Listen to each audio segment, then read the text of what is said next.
Converso agora com Ana Paula Tosi, CEO da AGR Consultores. Ana Paula, seja muito bem-vinda, é um prazer receber você aqui. E Vitor, é um prazer estar aqui com vocês. Ana Paula, eu queria começar perguntando exatamente sobre o modelo de negócio, sobre esse assunto, que eu trazia aqui para a nossa audiência, que envolve essa estruturação de todo o setor varejista sobre o modelo do risco sacado. Queria entender exatamente o quanto os fatores macroeconômicos, como a própria empresa coloca, como uma justificativa para o seu pedido para esse ingresso num processo de recuperação judicial, como um cenário de juros elevados, dinheiro mais caro, crédito mais restritivo, pode impactar de fato os negócios da varejista e quais seriam as particularidades desse pedido? Muito bem, acho que a gente tem que olhar os fatores conjunturais de forma diferente, porque eles valem para todos os competidores que estão no mercado. É óbvio, é claro que taxa de juros alta, como a gente está vivendo, e é claro que eu tenho ainda o índice de endividamento do consumidor, eu tenho sim uma dificuldade de crédito no mercado, é claro que isso prejudica todo o formato do varejo girar, né? É muito importante entender que o varejo de eletroeletrônicos, o varejo é um varejo de margens pequenas e giro alto. Então, o volume de mercadoria, a importância de eu fazer o giro do volume de mercadoria é muito grande, porque eu dependo desse volume de giro para poder gerar caixa. No caso específico da Casas Bahia, e a gente já discute isso há alguns anos, né, Vitor? Eu já estive aqui com vocês algumas vezes, o modelo de negócio se afastou do modelo de negócio dos principais concorrentes. A Casas Bahia ficou ancorada no seu modelo de negócio de loja física, cresceu pouco nos canais digitais e se inovou pouco nos canais digitais, criou pouco modelo de inovação. Isso colocou nesses últimos anos, além disso, se a gente lembrar, abril do ano passado, de 25, a gente ainda tinha uma disputa no Conselho de Administração, a gente tem uma discussão da conversão das debêntures, das dívidas para um modelo acionário, quer dizer, gastou-se muita energia nessas negociações nos últimos 2 anos, e esse modelo foi desgastando, naturalmente desgastando. O risco sacado em si, o modelo do varejo operar em si, ele é um varejo, é um modelo conhecido pelos players, né, pelos participantes desse mercado, né? Tanto os bancos, quanto a indústria, quanto o varejo sabem operar o risco sacado e, quando bem operado, ele traz vantagem para todo mundo, né? A importância é que, quando eu administro a taxa de juros nesse processo como um todo, eu tenho que estar gerando valor e não tirando valor. Eu não posso estar trabalhando no risco sacado de uma forma que eu traga prejuízo para alguma das partes. Aí o mecanismo para, né? Então, eu acho que tem muitas questões importantes em relação à história da Casas Bahia em si, somado, obviamente, às conjunturas estruturais que a gente está vivendo, traz um risco muito maior, né? É relevante você trazer essa questão sobre o modelo de negócio da empresa. Eu queria entender exatamente o que difere ela de outros grupos varejistas grandes aqui no Brasil e, na verdade, atrelar esse modelo de negócios à seguinte questão. A recuperação extrajudicial foi anunciada em abril de 2024, com 4 bilhões 100 milhões de reais anunciados exatamente como essa reestruturação de dívida junto a alguns credores. E, na época, foi anunciada como uma solução definitiva para a estrutura de capital da empresa. E eu queria entender exatamente o que a gente acompanhou ao longo desses últimos 2 anos, principalmente sobre a consolidação e entender, eu sei que a gente ainda não tem o detalhamento, sobre os quirografários, os não quirografários, mas entender exatamente do ponto de vista mais qualitativo, o que é essa dívida da empresa. Muito bem. Você fez aqui várias perguntas numa pergunta só.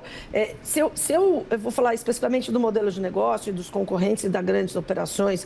A gente pode fazer uma comparação com o próprio Magazine Luiza, por exemplo, que vive os mesmos riscos estruturais. Sim, vive uma crise, mas uma distância muito grande da crise que a Casas Bahia vive, né? E eu resgato, realmente, se a gente lembrar, em abril de 25, pouco mais de um ano atrás, as notícias da Casas Bahia era uma discussão sobre o conselho de administração, sobre a liderança, sobre as tomadas de decisão.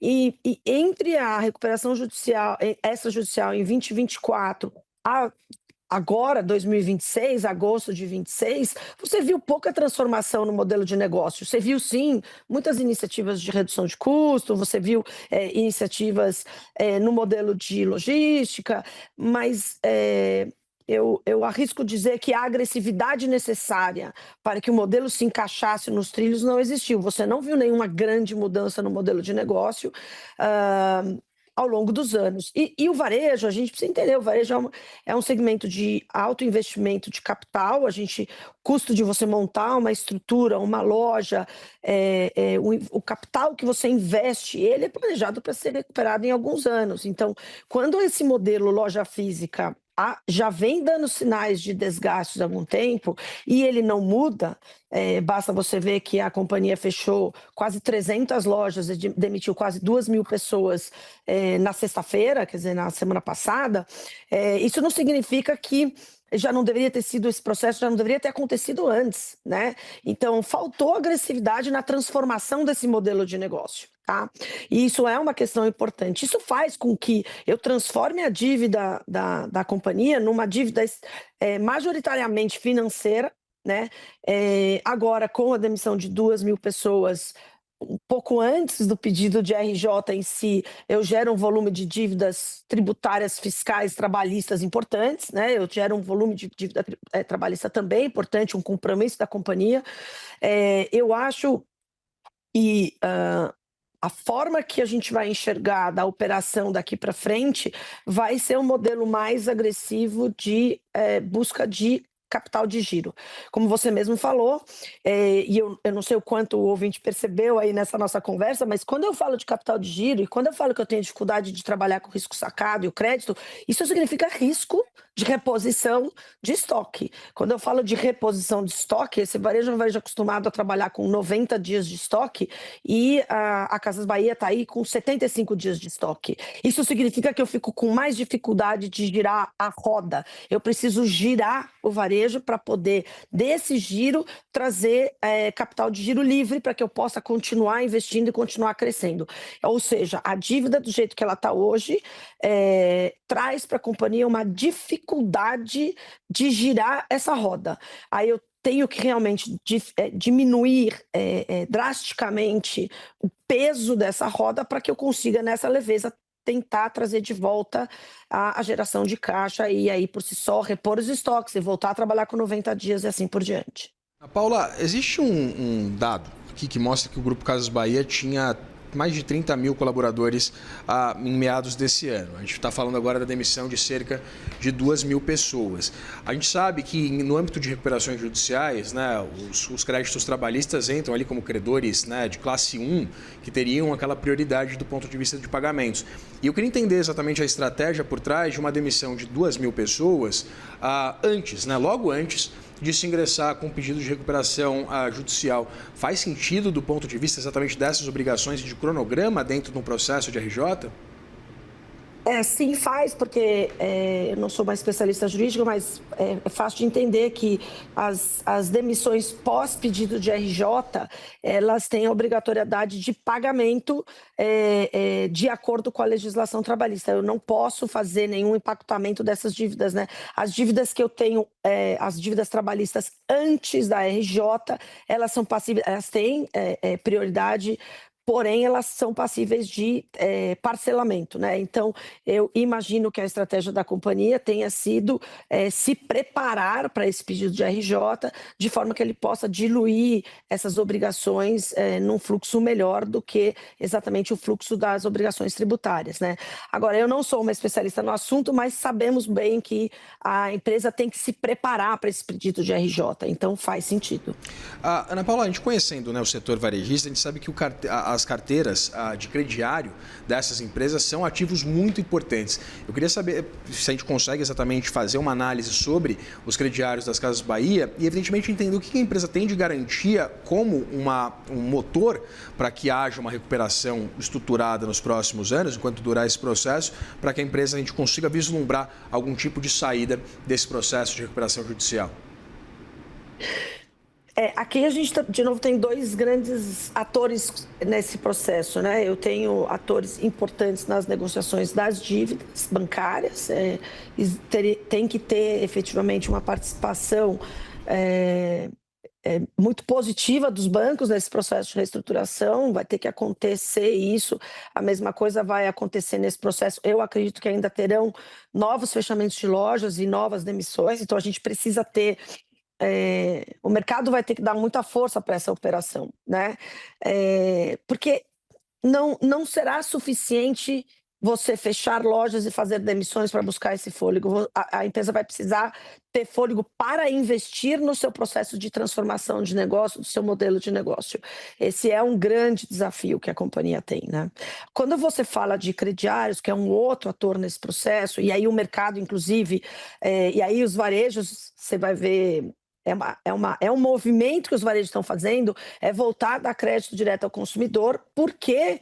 Porque eu não tenho crédito disponível no mercado. Então, se eu preciso continuar vendendo, e a gente sabe que linha branca, linha marrom, eles dependem de financiamento, taxa de juros alto significa venda menor, porque não cabe no bolso do consumidor pagar mais uma dívida para mais um bem, então ele acaba espaçando o tempo de reposição da sua geladeira, de reposição da sua televisão, porque ele não consegue pagar os juros embutidos naquela parcela. Isso faz com que a gente volte a ter o varejo com seus crediários, com seus cartões, com seus financiamentos próprios, né? Isso pode parecer positivo, mas não é. Por quê? Porque para eu dar esse crédito do varejo direto ao consumidor, eu tenho que embutir taxas de juros mais altas do que o sistema financeiro fornece. Por quê? Porque o meu risco é maior, né? Então, esse é um processo que a gente está vendo no varejo como um todo, como resultado da deterioração do cenário de crédito, né? Então, é importante, vai acontecer, a gente entende isso como até um retrocesso, porque o consumidor vai voltar a pagar. Você lembra, antigamente a gente falava que o consumidor comprava uma geladeira e pagava 50 geladeiras, né? Passava a vida inteira pagando aquele carnêzinho, mas pagando uma geladeira, e aí quando tinha um espacinho, ele comprava mais um item e passava meses pagando aquele liquidificador, ou aquele micro-ondas, ou aquele fogão. Isso é prejudicial para a camada mais pobre da população, porque eles acabam pagando muito mais do que deveriam para um item que eles estão adquirindo. Pode parecer positivo para o varejo, mas tampouco é, porque o varejo deixa de trabalhar com o seu modelo raiz e passa, na verdade, a virar uma financeira. Aí você vai lembrar na história que quando o mercado estabiliza e quando a gente passa a ter taxas de juros mais competitivas, os bancos assumem essas carteiras, porque a competência de dar crédito não é do varejo, mas sim do setor bancário, né?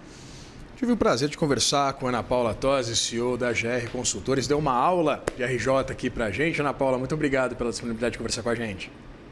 Vitor, é um prazer estar aqui com vocês. Boa semana para todo mundo. Prazer é nosso. Ótima semana para você.